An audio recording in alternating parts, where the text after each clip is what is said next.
My name's Catherine Hewgill, and I'm the principal cellist of the Sydney Symphony Orchestra. So I grew up in Perth in Western Australia in a big old house that was surrounded by verandas all the way around the house. And my parents were both amateur musicians, and they used to have big chamber music nights and invite friends around.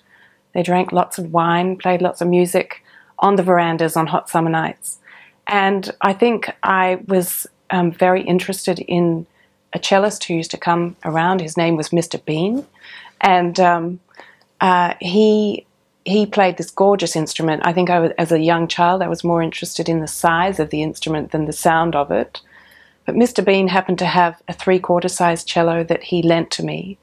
And within a couple of days I decided that really that's what I wanted to do for the rest of my life. When I was 14, I went with my family to live in England for a year, and I would go to the Royal College of Music in London once a week. I had a fantastic teacher there, Eileen Croxford, and that was a big turning point for me because it really turned serious then. She was my second teacher, and she really took me, I think, to the next level. So in my last year of high school, I went on a trip to America and I auditioned at all the big institutions there, starting with Juilliard and working my way. I mean, we literally drove across the country, and I auditioned at lots of different places and was pretty successful. But I decided to go to the University of Southern California. I had an instant rapport with the teacher there, Gabor Raito. He was almost like a second father. So I felt very comfortable being there. I eventually graduated after 4.5 years.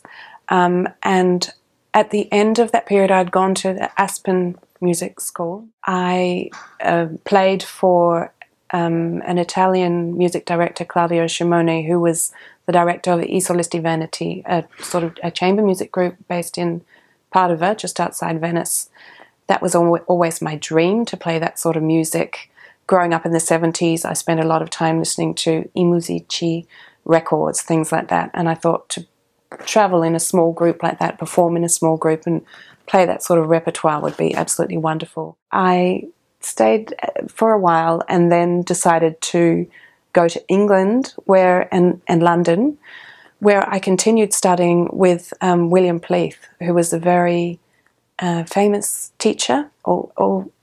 Every cellist will know that he was Jacqueline Dupre's main teacher. So I ended up back in Perth on the beach one Christmas, trying to decide what to do next with my life. And the cellist who had brought me out my first cello from England, the one who was in the string quartet, his name is Greg Barron. He suggested that I play for the person who was at that time the music director of the Opera and Ballet Orchestra here in Sydney. And he was in Perth at the time, this music director. So I played for him. I had 2 weeks to get ready after having not played the cello for a while.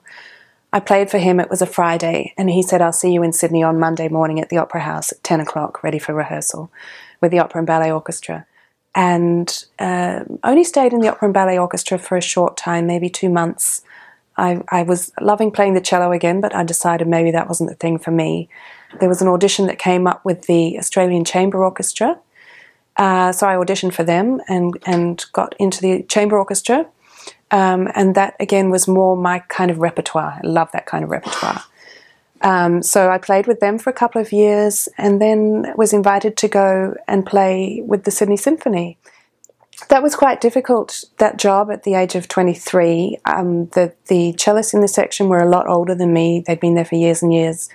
And having so little experience, I found it very difficult.